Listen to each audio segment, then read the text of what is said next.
us this Sunday. Now tonight we'll be following the story of a man who was in prison for 18.5 years for a crime that he did not commit.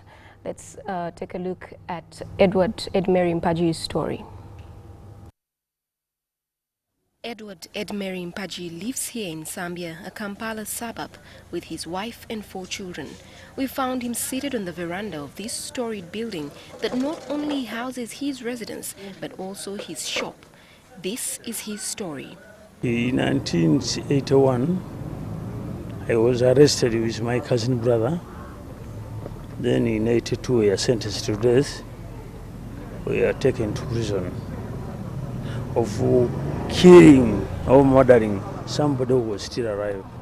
There are some grudges with my parents because the late uncle, paternal uncle, called Loch Kalanzi, he had some grudges with other people. And you see, here in Buganda, if somebody punishes the children, you feel the parent is the one who feels it. That's why we are put on that we are the one who killed his son. So he says this person, George William Wandiaka, was used to victimize them, and he thinks the man was paid to fake his death and hide. Mpaji was convicted alongside his cousin Masembe. During the trial, he presented a number of defense witnesses, but the trial judge dismissed their testimony, saying they were relatives and friends, and so their testimony was biased. Court had given them lawyers. So and so, I'm going to stand for you. You say I have something to tell you. You say I'm a land lawyer. I'm a land lawyer? He says I'm a land lawyer, but you are a prisoner. And you just come there like a sheep in the market. So what would he say when you get to court if he hasn't heard your story? And he just reads in the file. They appealed the sentence in 1983. The appeal was denied because he said the judge who convicted us was an old man because he was the late cantant. You have ever heard of her? Yeah, he's the one who convicted us. And they went in our appeal where it was the judge Musoke, the late Musoke, late Lubogo, and it was an Indian who was called Hassan. One who denied said no. The two said we are to be killed. His cousin fell ill, and Mpaji recalls that at the time there was no medicine in the prisons. He died in prison in 1985. Then I remained in Condemn in 85, 86. Then I was saying, God, why were we convicted of innocent? Why do God convict innocent people? The execution of condemned prisoners began in 1989. 2 people he had been charged with in court were some of the first to go. He vividly remembers the executions. In 91 they executed, 93, 95, 99. Some of his colleagues are still in Luzira Maximum Security Prison, and he sometimes visits them. He also makes rounds in other prisons. Upper Prison, Maximum Bay, Kampala Remand, Women Prison, and the Chigo Prison. We share the word of God, the word of life, so that they can change. Somebody was talking there as a thief, so that you could, because I was telling them that whenever I talk, I tell him that you are like a rotten tomato being thrown in the plantation. But for sometimes it grows and produces some tomatoes, good tomatoes. You will be like that one. Back then, life in prison was very tough compared to now. He says they had 1 meal a day and were allowed visitors only once a month. Disease and death were commonplace. Because my brother died, my cousin brother died of natural death. He was not executed, but he died of natural diseases, no medicine, not taking you to do, because you could tell the prisoners, the order, my brother is sick, take him to the hospital, say, since he came to die, why should we waste our money? And so many people died of diarrhea, dysentery. people would be taken to hospital. Like now, in the afternoon, he's dead. At the time he was arrested, Mpaji was 27 years old. He is now 63 years old. He suffered a stroke a while ago and he has difficulty walking. He spends about 350,000 shillings every 2 months on medication and also pays about 50,000 shillings each time he visits a massage therapist. He does this at least 3 times a week. I asked whether he ever sought compensation for wrongful conviction. I did not want to be compensated because since I'm still struggling to abolish the death penalty, I didn't want compensation because I would be arguing with the government. Now I just asked the government kindly to abolish the death penalty. While serving the death sentence, every day brought new worries. Condemned prisoners like him lived on the edge because your turn with the hangman could come any time. Whenever you just come, when your name is on the list, they just come on your door. They say, so and so, come out. And you know that's the end? Yeah, and I remember in 1991, I was staying with a captain. Then we were staying 3. Then they came on our door. I saw they are going to take him because I'd come out of, I'd gone to the court already. But for him, he was just coming from the court. Then they asked, with his captain. I said, Tabo has come. They took him. But that day, I never even ate because it was worse. Because I saw that they had come from. Now a free man, Mpaji spends most of his time preaching the word of God and campaigning vigorously for the abolition of the death penalty. Because it does not help. Because of that, like in Uganda here, we have so innocent people who are in prison because they are poor, because of corruption, grudges. There are so many people who died there. Somebody going to die, he says in Mpaji, he sends a message, he says in Mpaji, I'm going to die, but I'm innocent. He vividly recalls as though it were yesterday, the day he walked out of prison. His 18 years in prison ended on 12th July 2000. They came in the morning, and they told me, they took me from condemned section, they brought me to Boma, main Boma. Then I stayed there at around 6 there in the evening. They said go out. They gave me the order. He took me to they gave me a gate pass. Then we went to the gate, then they said, now you are free. One of Mpaji's brothers worked in the Luzira area. He couldn't quite remember the exact location of the home, but he asked around and soon found his way. But he couldn't believe, because when I went there, he said, my brother he's going to be killed, don't tell him. He had never seen you in any time? I had come to see me in the prison, but he was saying that I'm going to be killed. They're waiting for my death only. And when they kill it, they didn't give the body to the owner. They just bury it there.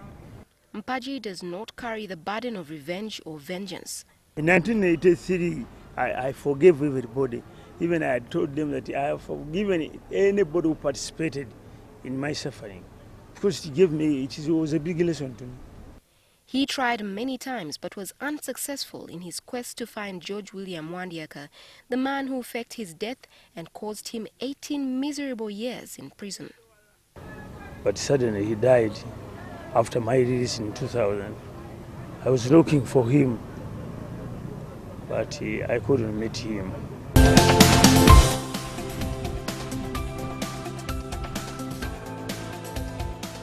Is brought to you by Sparkle Saloon. Professional, affordable, and quality services. Once again, a very warm welcome to the show this evening. I'll start by introducing our key guest, Edmary Mpaji. Thank you for coming to share your story. Yes, and Edmary came along with a village mate, Ronald Katongole, who you went to school with Edmary's children, and you're from the same village. Okay, well, thank you both for coming to the show. Edmary, when we put out the picture and said you were coming to the show and you're going to share your story with us, we had some people, and one person in particular who sent us a message and said you were in prison for aggravated robbery and not murder. So they seem to say that your story doesn't add up. What do you say? During my arrest in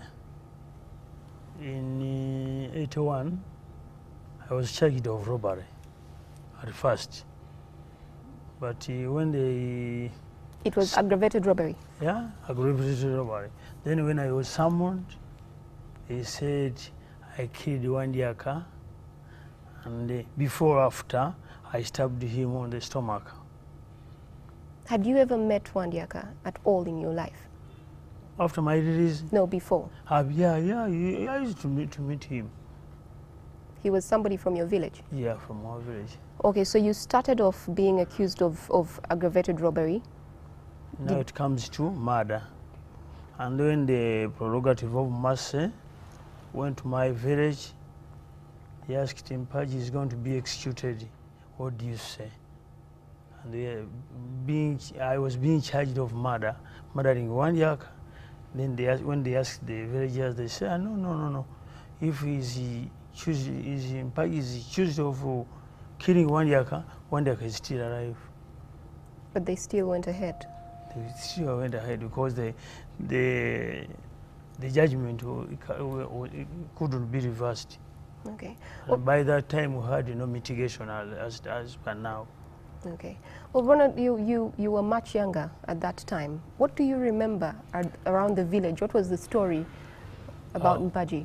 We used to study with his daughters and son at the same time, and at the same time, the son of Mr. William Wandiaka. Okay. But everybody knew their father was sentenced to death, and he will never come back. He will never come out of prison because all the court process was done. And yeah, but what did you know about the accusations?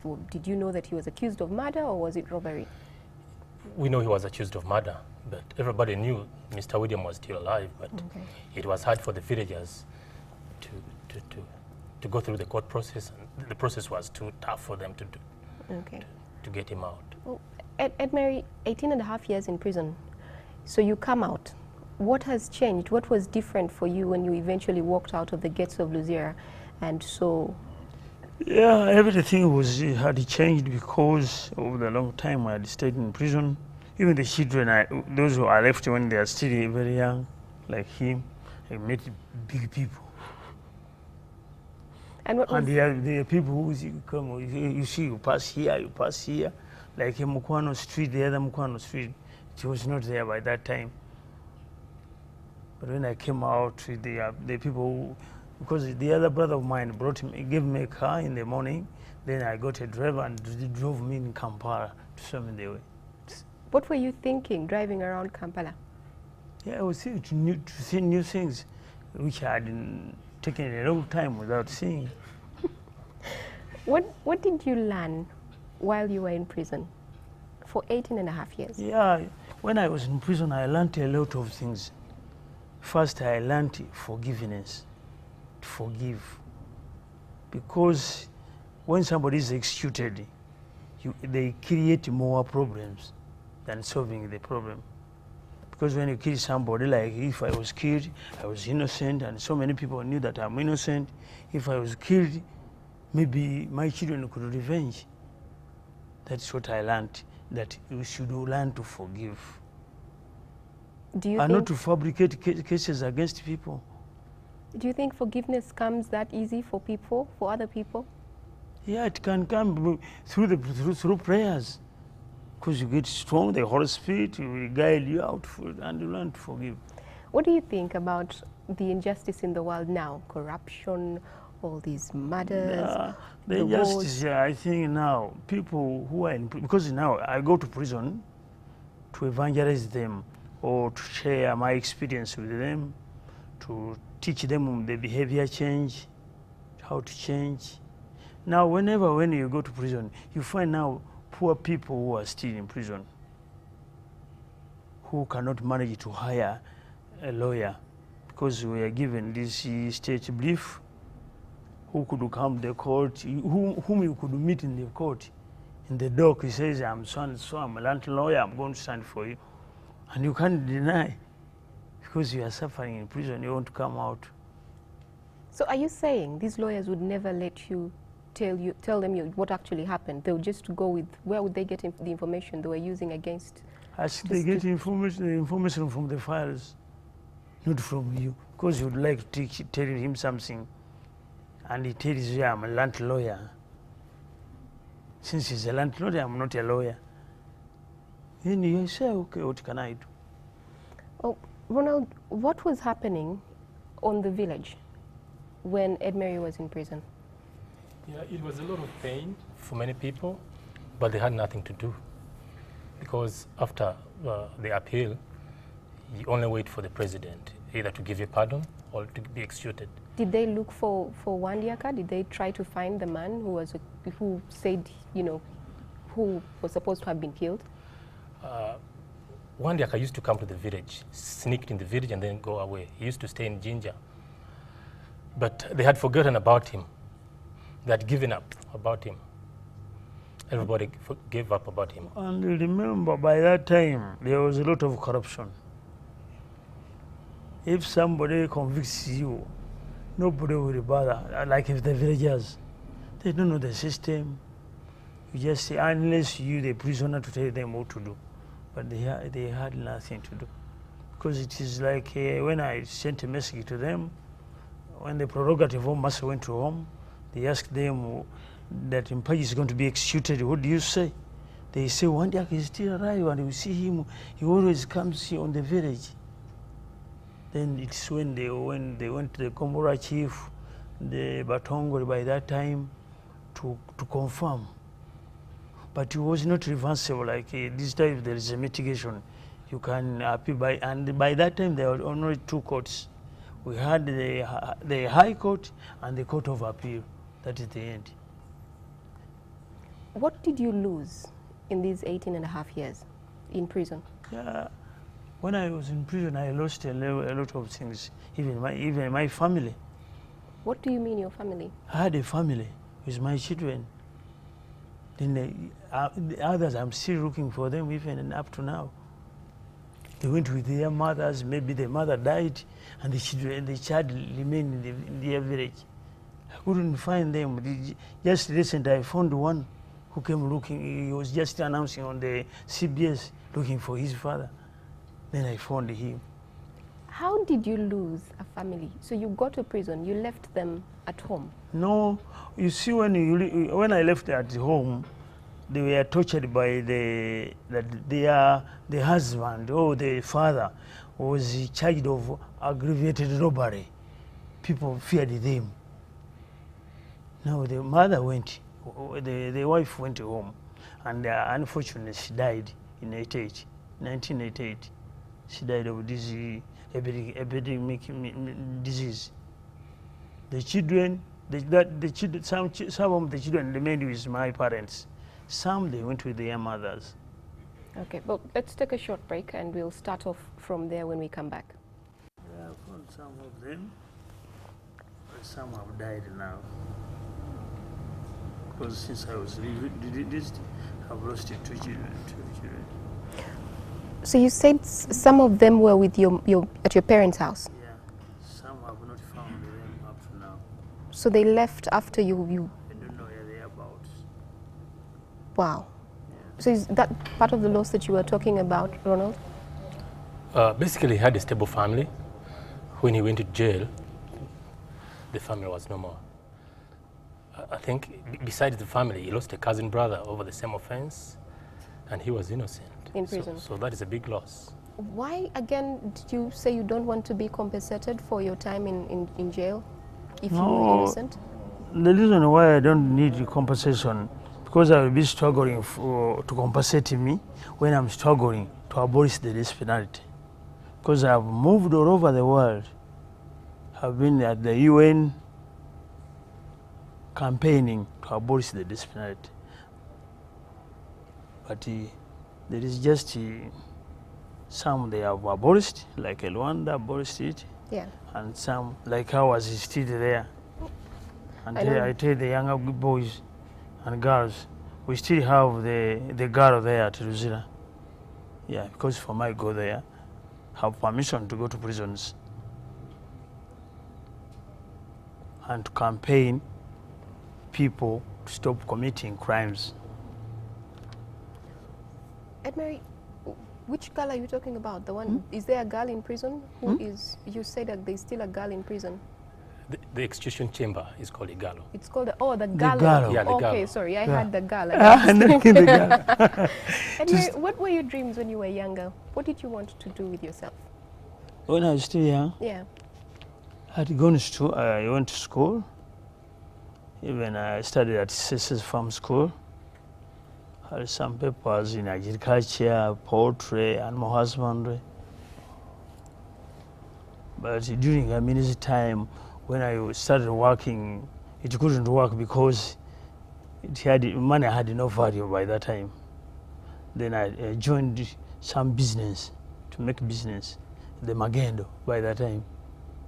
And by the time I was arrested, I was doing that. That was the business you were doing. Magendo, yeah. What was the hardest thing for you while you were in prison? The hardest thing was execution, because they executed me 5 times when I'm there. And I was the first to go to the court in 81, in 82. And then they convicted me to 83 in April. Then in June, I wrote my prerogative to the prerogative of mercy, claiming to pardon me, that I'm an innocent person, but it couldn't work. Did you learn any life skills while you were in prison? Yeah. How did you spend your time? But by the time I spent in prison, I was the one who, because I taught people how to write and to read, because I was teaching the Bible. And I was working with the Bible Society to mark their exams. They would do the Bible study. They asked some questions, then I marked them, and then I sent the results to the Bible Society and the Word Bible Reach. Yeah, and I started a school there for teaching how people to write and read. Now it is up to the university now. Have you always been a religious man? Or did this happen while you were in prison? Yeah, it happened when I was in prison, because I looked around just on the gates. You see, just on the faces, nothing could help except who created me. And whenever you are in prison, you can't look like this. You just look up there. It's only God there to help. It's just walls surrounding you. Yeah, walls only. So when did this turning point happen?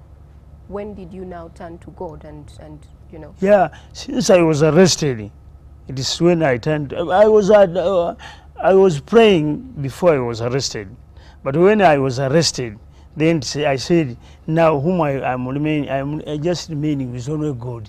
Nobody can help, because I'm innocent, and they have fabricated a case against me. They have given false witness. They have brought false witness against. Then they said, like, Madam, let me tell you, it pains somebody to come and say, I saw you with the gun, when she has never seen you. They said a gun. Yeah, they came on to say, I saw you had caught a gun. At a certain point, they said you stabbed the man. And then they said, you stabbed the man before. They said, I stabbed him before or after. Then they gave evidence. Where did they get this evidence? I don't know. Did you ever meet these people who gave this evidence after you came out? Unfortunately, those people died.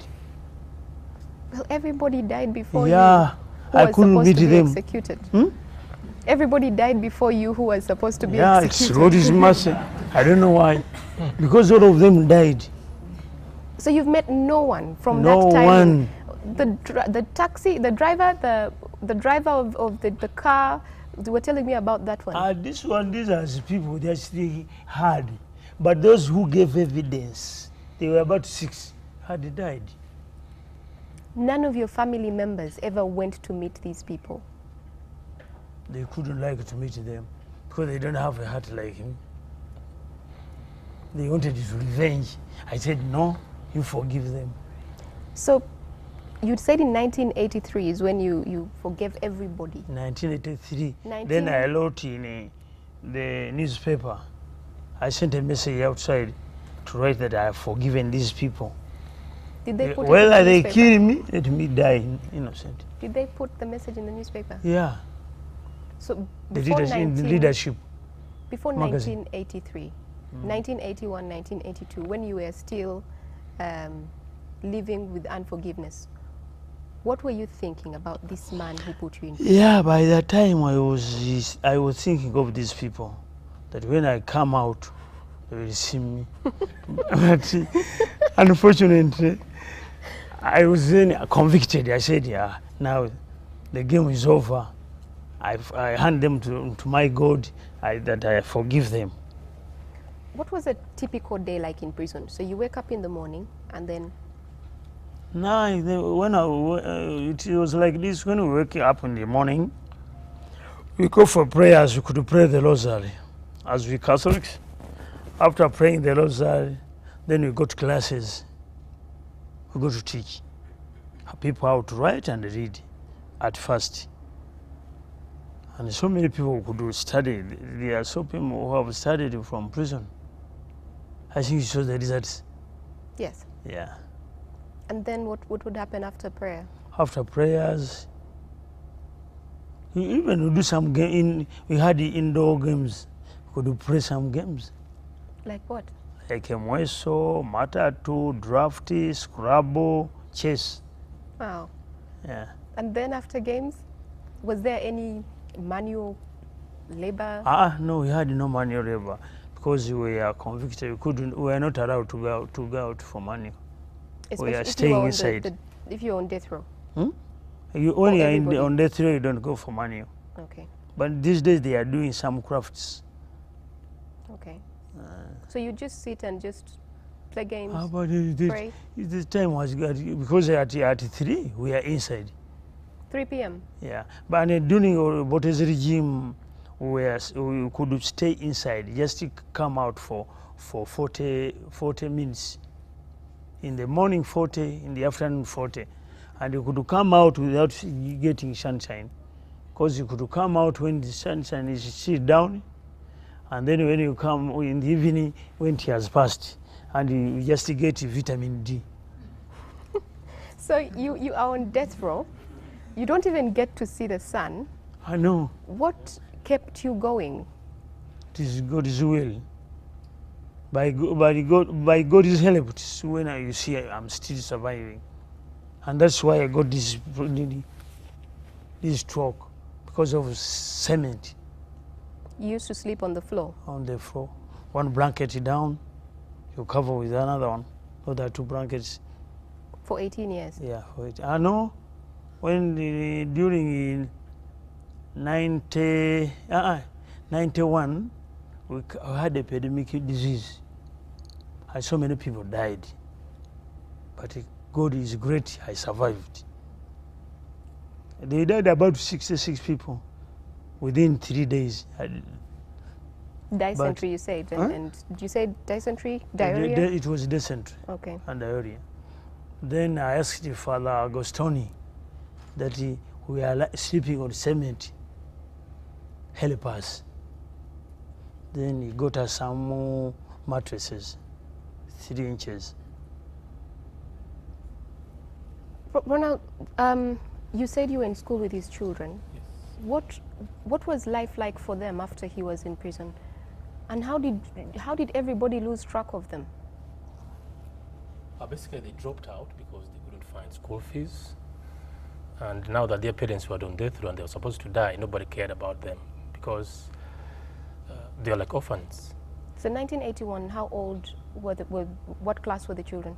I was with The them in ones- P3, P3, P4, okay. P5, and they dropped out in P6. In P6. Yeah. What was their life like? Were they friends of yours? Were you friends with the family? Yeah, we're still close friends. Okay. Yeah. You're still close friends up to now? Yes, up So to you now. knew where they were? Yeah, I was with them all the time. So when he came out, we began working together. You knew where, but he couldn't find some of the children. So, Some of the children left, Okay. some kept in the village. okay. Yeah. And his parents, how were they coping? They tried, but unfortunately they couldn't afford the process. The process was tough for them. So they Okay. gave up. They gave up. Yeah, they gave up. What do you mean they gave up? Because it requires they needed a pardon after the courts were exhausted. So it is only the president who gives the pardon. So the peasants in the village could not go to the president to ask for a pardon for a son who is on death row. So it was hard.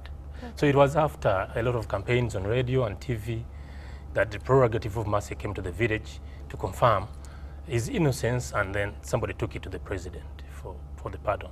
And then in 2000 he was pardoned? Yeah, in 2000 he was pardoned. In July.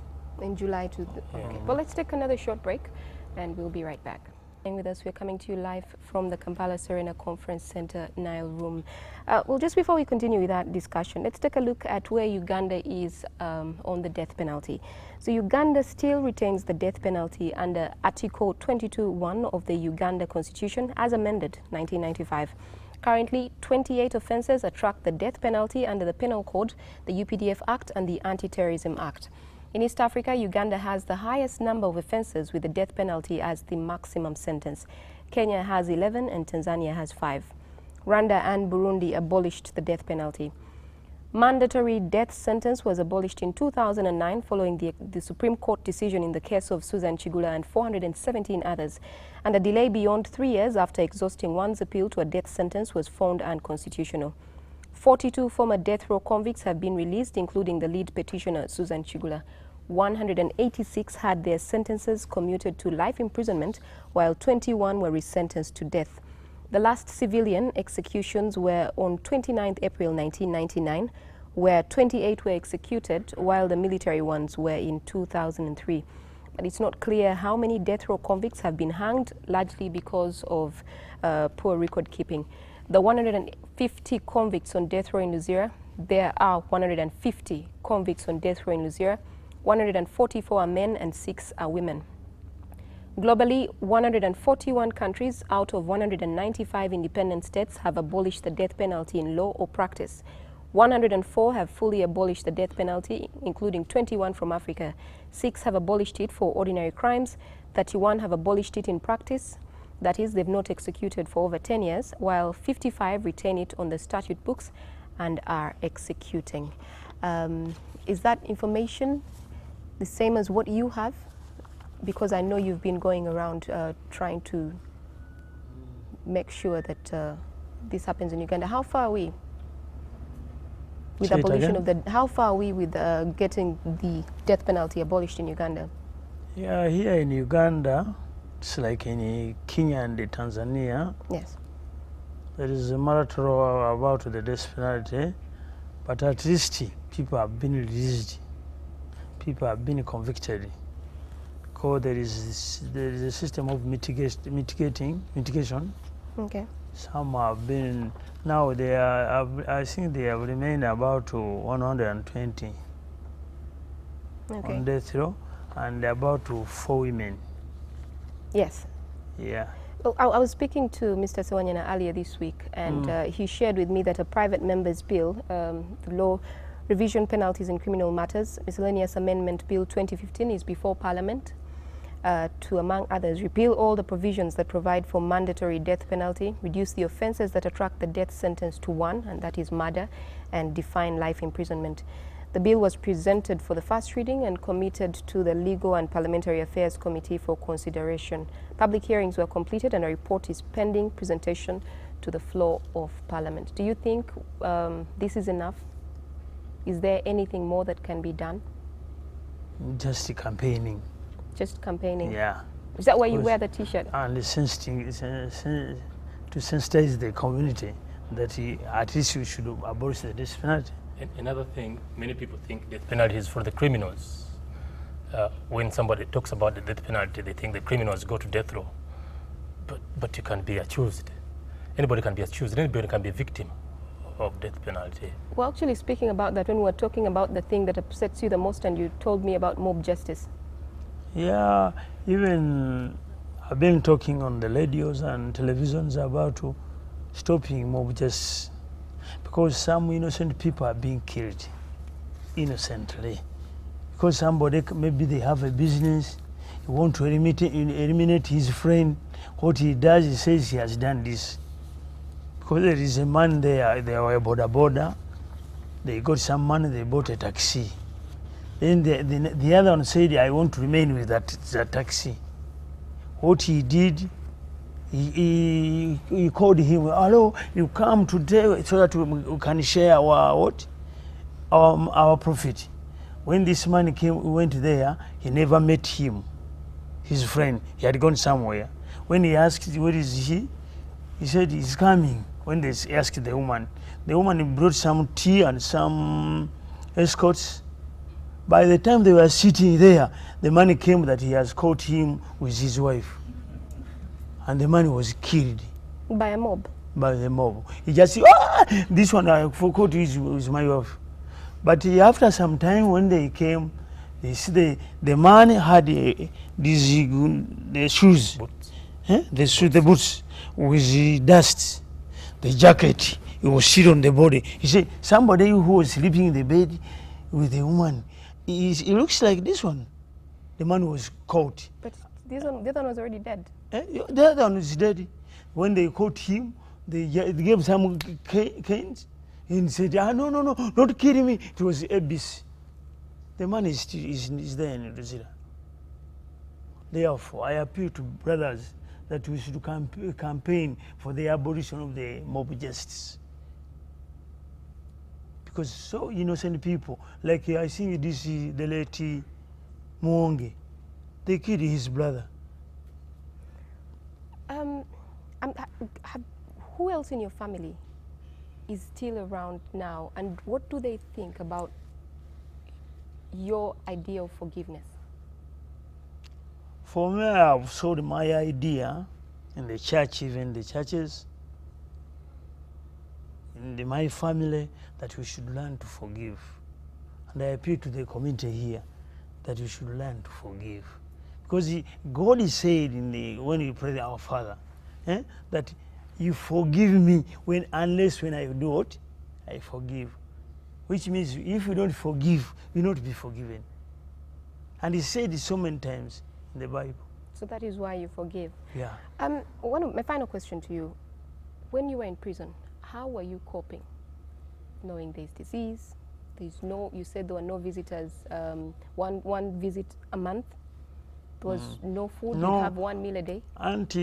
During, I said this one happened during Obote's regime. Yes.